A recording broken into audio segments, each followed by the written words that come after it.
رب اشرح لي صدري ويسر لي أمري واحلل عقدة من لساني يفقه قولي رب زدني علما سبحانك لا علم لنا إلا ما علمتنا إنك أنت العليم الحكيم أعوذ بالله من الشيطان الرجيم بسم الله الرحمن الرحيم كل نفس بما كسبت رهينة إلا أصحاب اليمين في جنات يتساءلون عن المجرمين ما سلككم في سقر قالوا لم نك من المصلين ولم نك نطعم المسكين وكنا نخوض مع الخائضين وكنا نكذب بيوم الدين صدق الله العظيم۔ سورۃ المدثر ہم پڑھ رہے ہیں۔ کل والے درس میں ہم یہ پڑھ کر آئے تھے کہ ہر انسان اپنے اعمال کے اعتبار سے گروی رکھا ہوا ہے، اپنے نفس کی کمائی کے عوض گروی رکھا ہوا ہے۔ جو جیسا عمل کرے گا ویسا ہی اس کے لیے کل قیامت کے دن نتیجہ ظاہر ہوگا۔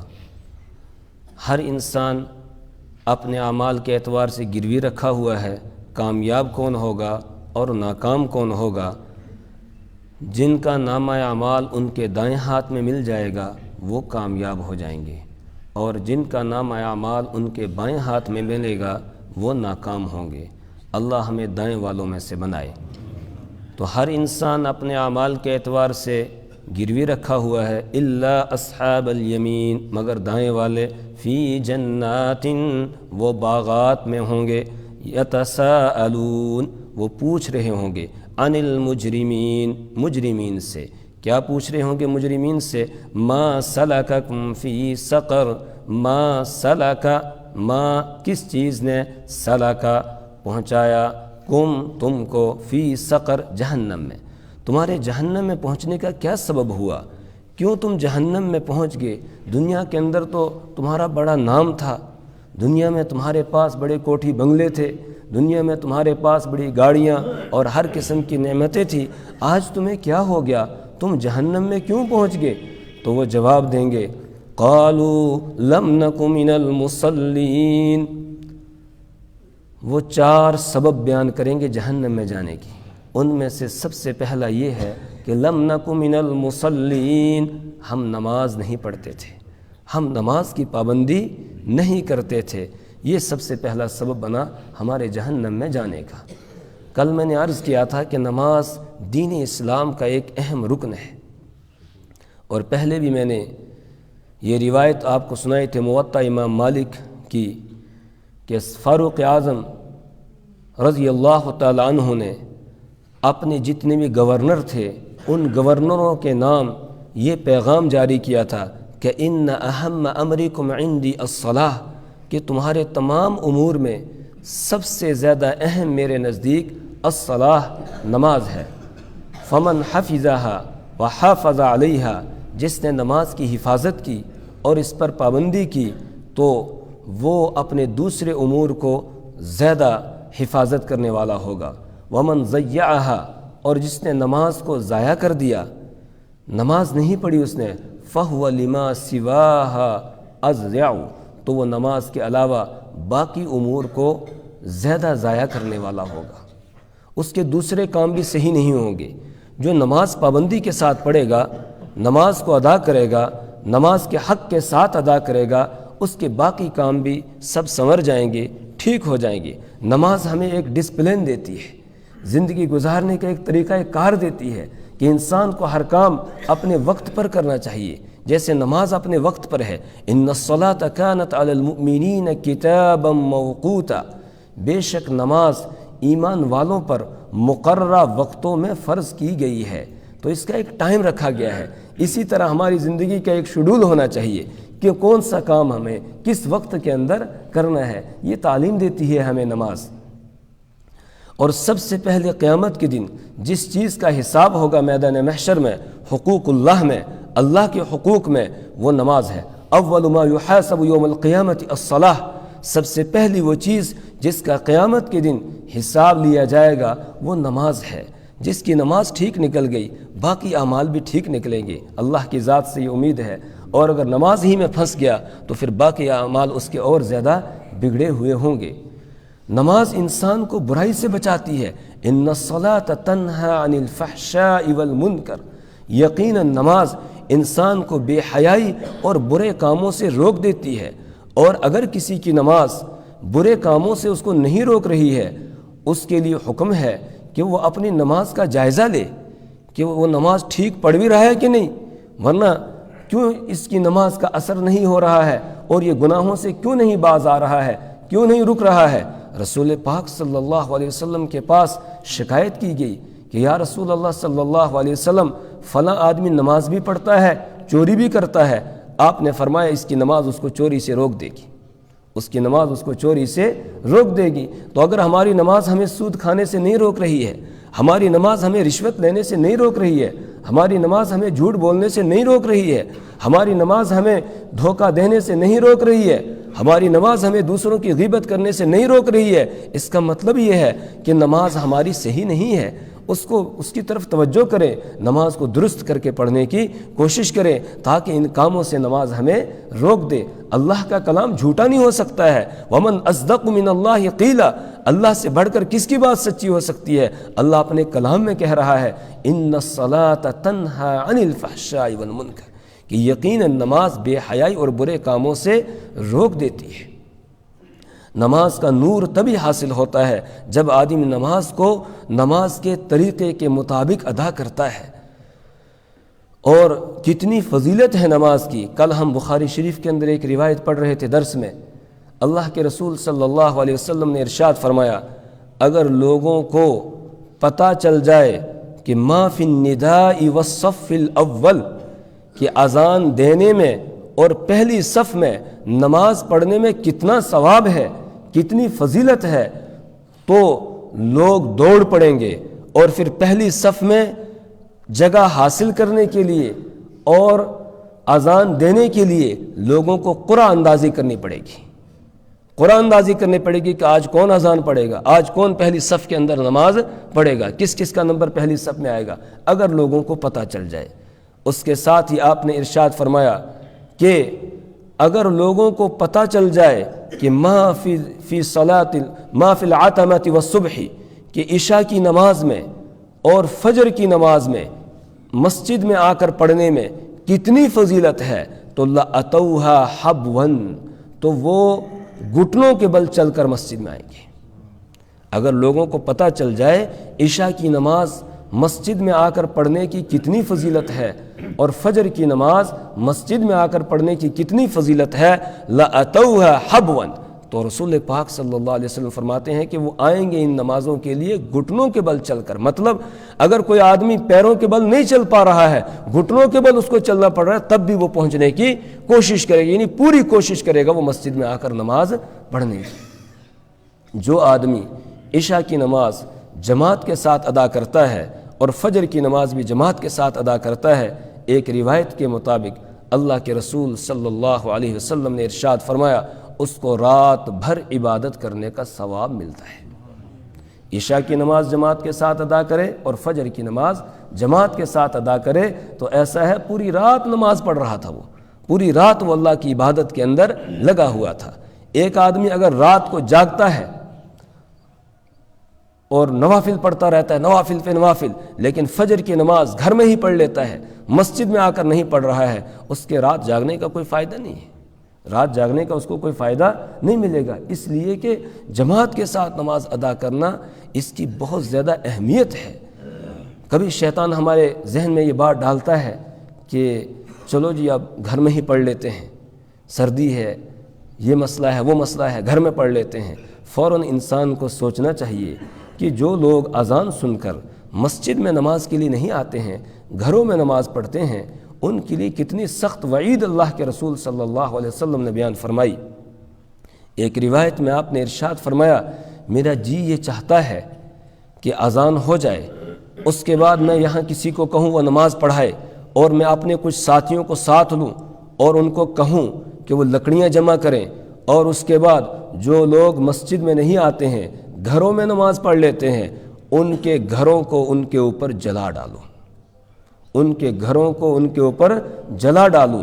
لیکن گھروں میں عورتیں ہیں اور بچے ہیں، تو عورتوں اور بچوں کی وجہ سے میں گھروں کو جلاؤں گا نہیں، ورنہ ان کو جلا دیتا میں گھروں کے اندر۔ تو فوراً آدمی یہ تصور کرے، اللہ کے رسول صلی اللہ علیہ وسلم نے اتنی سخت وعید بیان کی ہے کہ میں اس لائق ہوں گھر میں نماز پڑھنے کی وجہ سے کہ میرا گھر میرے اوپر جلا دیا جائے۔ حالانکہ جلانے کا عذاب صرف اللہ دیتا ہے اور کسی کو اختیار نہیں ہے، لیکن نماز، جماعت کی نماز چھوڑنے کے لیے اللہ کے رسول صلی اللہ علیہ وسلم فرما رہے ہیں کہ میرا جی چاہتا ہے کہ میں ان کے گھروں کو ان کے اوپر جلا ڈالوں، یعنی ان کو سزا دے دوں، کس کی؟ آگ میں جلانے کی، ان کو یہ سزا دے دو۔ اللہم احفظنا، اللہ حفاظت فرمائے، اللہ ہر نماز ہمیں جماعت کے ساتھ ادا کرنے کی توفیق عطا فرمائے۔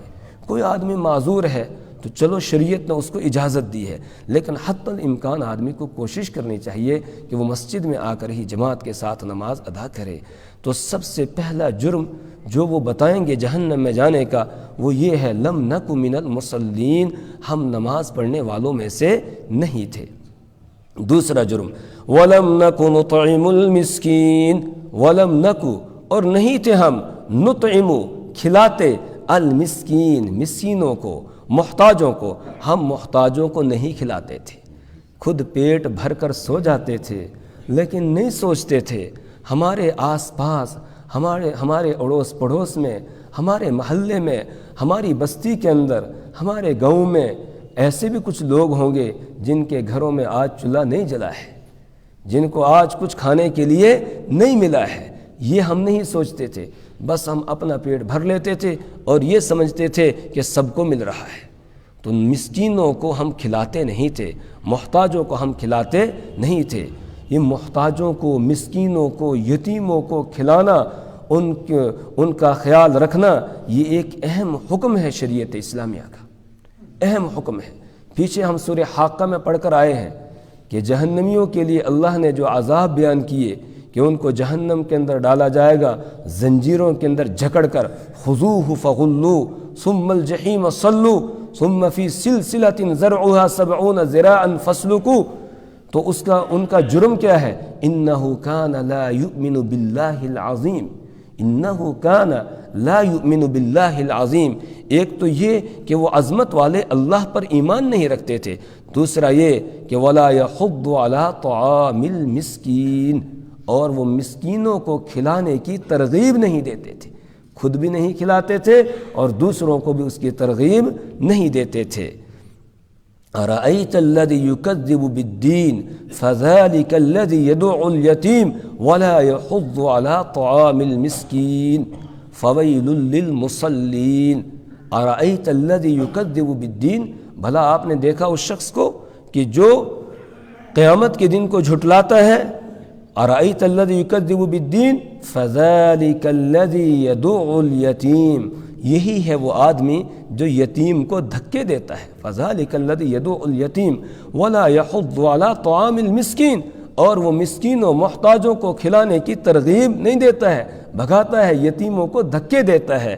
یتیموں کو دھکے نہیں دینے ہیں، بلکہ یتیم کے سر پر محبت کے ساتھ، شفقت کے ساتھ ہاتھ رکھنا ہے۔ اللہ کے رسول صلی اللہ علیہ وسلم نے ارشاد فرمایا، انا وکافل الیتیم کہاتین، میں اور یتیم کی پرورش کرنے والا دونوں قیامت کے دن ایسے ہوں گے جیسے یہ دو انگلیاں ہیں، جیسے یہ دو انگلیاں ہیں، اس طرح میں اور یتیم کی پرورش کرنے والے قیامت کے دن ہوں گے۔ جس طرح یہ دو انگلیاں، یعنی جس طرح یہ دو انگلیاں قریب قریب ہیں، اسی طرح ہم بھی جنت کے اندر قریب قریب ہوں گے۔ بس اتنا سا فرق ہوگا کہ جیسے یہ انگلی بیچ والی تھوڑی بڑی ہے اور دوسری چھوٹی ہے، تو میں چونکہ نبی ہوں، نبی ہونے کی وجہ سے میرا مرتبہ تھوڑا سا آگے ہوگا، لیکن یہ بھی میرے قریب قریب ہوگا جو یتیم کی کفالت کرنے والا ہے۔ اور ایک روایت میں ہے، جب کوئی آدمی محبت اور شفقت کے ساتھ کسی یتیم کے سر پر ہاتھ رکھتا ہے، تو ہاتھ رکھنے کے جیسے وہ ہاتھ رکھتا ہے، اللہ تبارک و تعالیٰ اس کے ہاتھ کے نیچے جتنے بال آ رہے ہیں اتنے بالوں کے برابر اس کو نیکیاں عطا فرماتے ہیں۔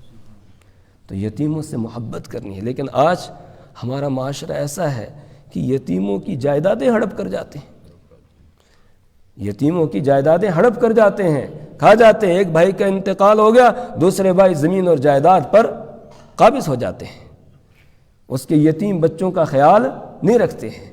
یتیموں کی پرورش کرنی تھی، اس کو ذمہ دار بنایا گیا تھا، لیکن یہ ان کی زمین جائیداد ہڑپ کر جاتا ہے۔ اللہ نے بڑی سخت وعید بیان فرمائی ہے یتیموں کا حق کھانے والوں کے متعلق، ان الذین یأکلون اموال الیتامی ظلما انما یأکلون فی بطونہم نارا وسیصلون سعیرا۔ ان الذین یأکلون اموال الیتامی، بے شک وہ لوگ جو یتیموں کا مال کھاتے ہیں، یتیموں کی جائیداد ہڑپ کر جاتے ہیں، ان کی زمینوں کو لے جاتے ہیں اور ان کا مال و دولت جو ہوتا ہے اس کو کسی نہ کسی بہانے اور طریقے سے سمیٹنے کی کوشش کرتے ہیں، انما یأکلون فی بطونہم نارا، وہ اپنے پیٹوں میں آگ بھر رہے ہیں۔ وہ آگ بھر رہے ہیں، وہ مال نہیں لے رہے ہیں، وہ آگ کو کھینچ رہے ہیں، آگ کو اکٹھا کر رہے ہیں، جمع کر رہے ہیں اور اپنے پیٹ میں ڈال رہے ہیں۔ وَسَيَصْلَوْنَ سَعِيرًا، ان قریب یہ لوگ جہنم کے اندر دہکتی ہوئی آگ کے اندر داخل ہوں گے۔ تو یتیموں اور مسکینوں کو کھلانے کا حکم ہے، ان سے کھانے کا حکم نہیں ہے۔ ان سے اگر ان کے مال کو کوئی کھائے گا اس کے لیے یہ سخت وعید بیان کی گئی ہے۔ اس کے بعد آگے اسی صورت میں آگے ہم پڑھیں گے فویل للمصلین، ہلاکت ہے نمازیوں کے لیے۔ کن نمازیوں کے لیے؟ جن کا یہ حال ہے، یتیموں کا مال کھا جاتے ہیں، یتیموں کو دھکے دیتے ہیں، مسکینوں کو کھانے پر آمادہ نہیں کرتے ہیں،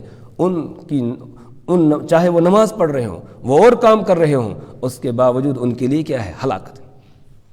ان کے لیے ہلاکت ہے۔ الذین هم عن صلاتهم ساہون، جو اپنی نمازوں سے غافل ہیں، دکھلاوے کے لیے پھر وہ نماز پڑھ رہے ہیں، وہ تو فارملٹی پوری کرنے کے لیے نماز پڑھ رہے ہیں۔ کیوں؟ اس لیے کہ دوسرے کاموں سے رک ہی نہیں رہے ہیں، گناہ کے کاموں کو چھوڑ ہی نہیں رہے ہیں۔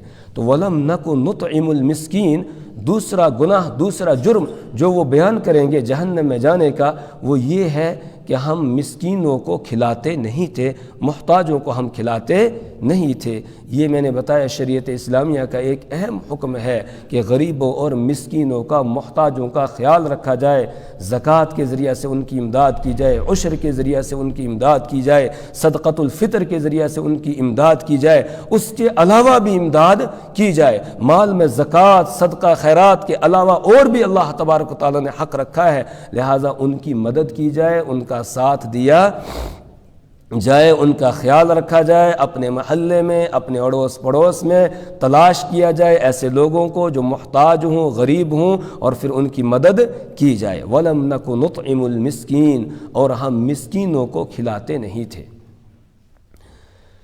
تیسرا جرم جہنم میں جانے کا جو وہ بیان کریں گے وہ ہے وَكُنَّا نَخُوضُ مَعَ الْخَائِضِينَ، وَكُنَّا نَخُوضُ، اور ہم شغل کرتے تھے مع الخائضین، شغل کرنے والوں کے ساتھ، مطلب ہم باتیں بنانے والوں کے ساتھ باتیں بناتے تھے، ہم گپ شپ کرنے والوں کے ساتھ گپ شپ لگاتے تھے، اپنے وقت کو ضائع کرتے تھے، اپنے وقت کو اللہ کی عبادت اور بندگی میں، اس کی یاد میں نہیں لگاتے تھے، بیکاری کے کاموں میں ہم اپنے وقت کو ضائع کرتے تھے، جوا کھیلتے تھے، تاش کھیلتے تھے، اور دوسرے بہت سارے کھیل ہیں، ان کے اندر لگ کر اپنے آپ کو برباد کرتے تھے۔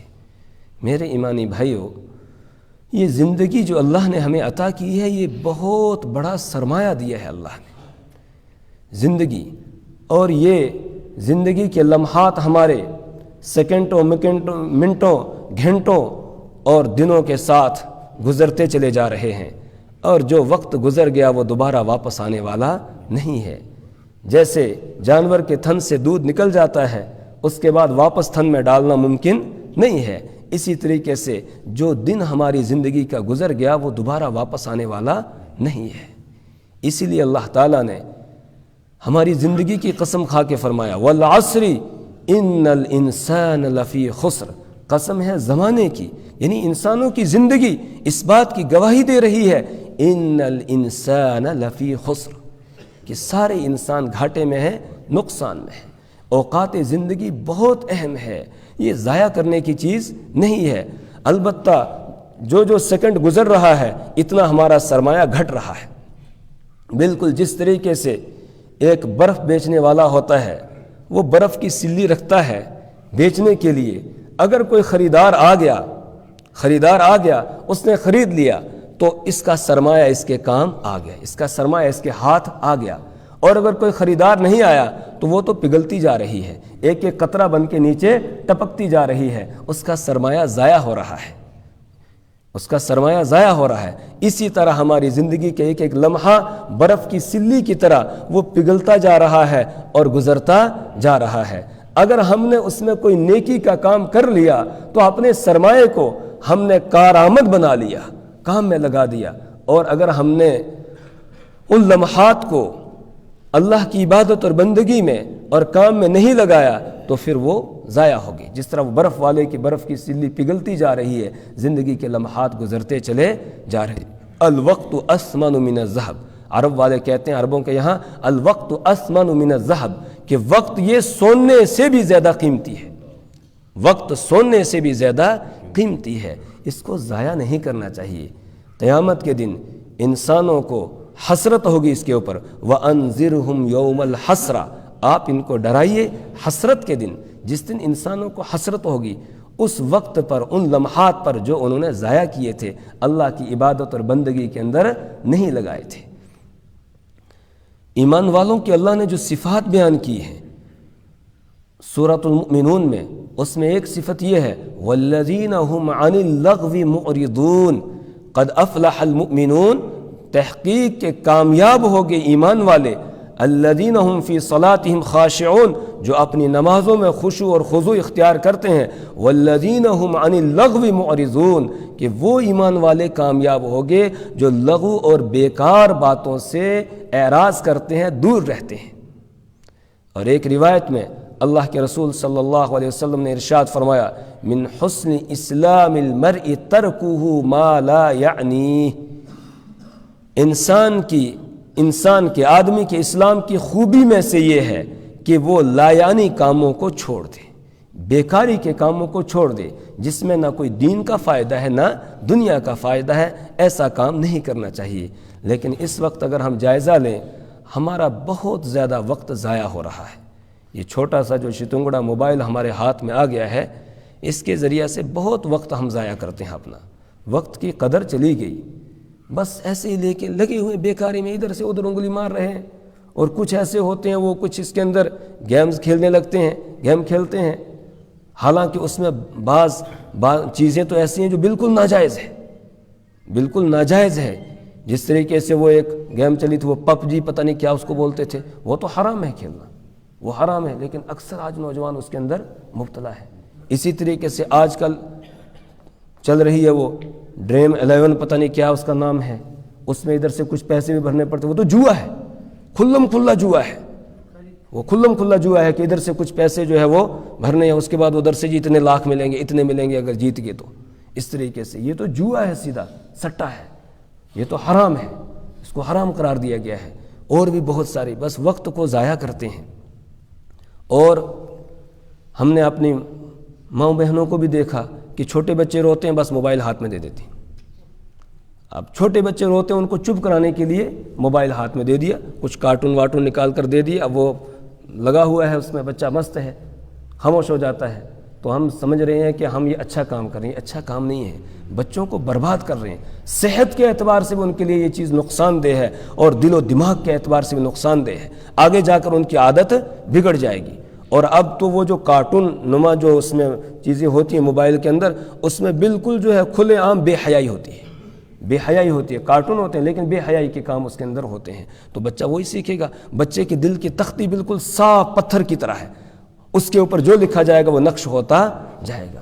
اس لیے بچوں کو موبائل دینے سے پرہیز کرنا چاہیے، نہیں دینا چاہیے، ان کو ہاتھ نہیں لگانے دینا چاہیے، اور خود بھی ضرورت کے مطابق استعمال کرنا چاہیے، اس سے زیادہ اس کو استعمال نہیں کرنا چاہیے۔ خاص طور سے نوجوانوں سے میری درخواست ہے کہ وہ اس کے ناجائز استعمال سے بچیں، اپنے وقت کو کارآمد بنائیں۔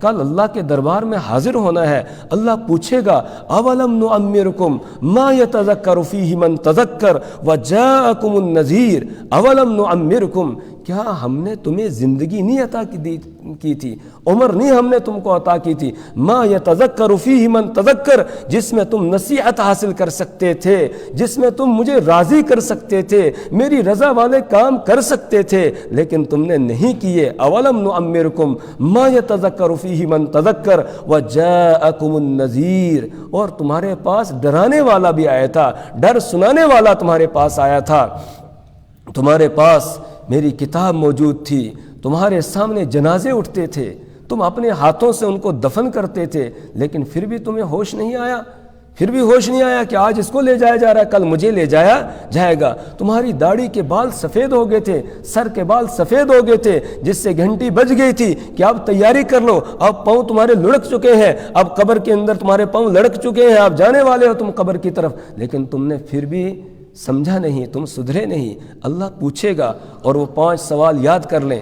میں نے کئی مرتبہ وہ آپ کے سامنے حدیث بیان کی، اللہ کے رسول صلی اللہ علیہ وسلم نے فرمایا لا تزول قدم ابن آدم من عند ربی حتی یسأل عن 5، انسان کے قدم اپنے رب کے سامنے سے اس وقت تک نہیں ہٹ سکیں گے جب تک کہ 5 چیزوں کے بارے میں اس سے پوچھ نہ لیا جائے۔ عن عمرہ فیما افناہ، عمر کے بارے میں پوچھا جائے گا کہاں اس کو لگایا تھا، وعن شبابہ فیما ابلاہ، اور جوانی کے بارے میں پوچھا جائے گا کہ کس کام میں اس کو گنوایا تھا، کہاں اس کو گنوایا لگایا ہے، یہ پوچھا جائے گا۔ یہ اوقات زندگی کے لمحات یہ بہت ہی اہم ہے، لہٰذا میرے ایمانی بھائیوں وقت کو ضائع کرنے سے ہم بچیں، وقت کو ضائع کرنے سے ہم بچیں، اپنے وقت کو کارآمد بنائیں، ورنہ پھر جہنم میں نمبر آئے گا اللہم احفظنا، اور پھر اس وقت جب پوچھیں گے جنتی تو پھر یہ جواب دینا پڑے گا وَكُنَّا نَخُوضُ مَعَ الْخَائِضِينَ، اور ہم باتیں بنانے والوں کے ساتھ باتیں بناتے تھے، ہم گپ شپ کرنے والوں کے ساتھ گپ شپ لگاتے تھے، ہم بیکاری کے کاموں میں لگے رہتے تھے، شغل کرنے والوں کے ساتھ شغل کرتے تھے، اور نیکی کے کام میں ہم لگتے نہیں تھے۔ اس جرم کی پاداش میں آج ہم جہنم کے اندر پہنچ چکے ہیں۔ اللہ سے دعا کریں اللہ تعالیٰ لایانی کاموں سے ہماری حفاظت فرمائے، اللہ اپنی کتاب کی سمجھ اور فہم عطا فرمائے، اللہ دنیا کے اندر بھی ہمیں عزت عطا فرمائے، ذلت سے حفاظت فرمائے، اور آخرت کے دن کی ذلت اور رسوائی سے بھی اللہ حفاظت فرمائے، اللہ عزت عطا فرمائے، کامیابی عطا فرمائے، کامیابی کے بعد اللہ ناکامی سے حفاظت فرمائے۔ سبحان اللہ وبحمدہ، سبحانک اللہم وبحمدک، ونشہد ان لا الہ الا انت ونستغفرک ونتوب الیک۔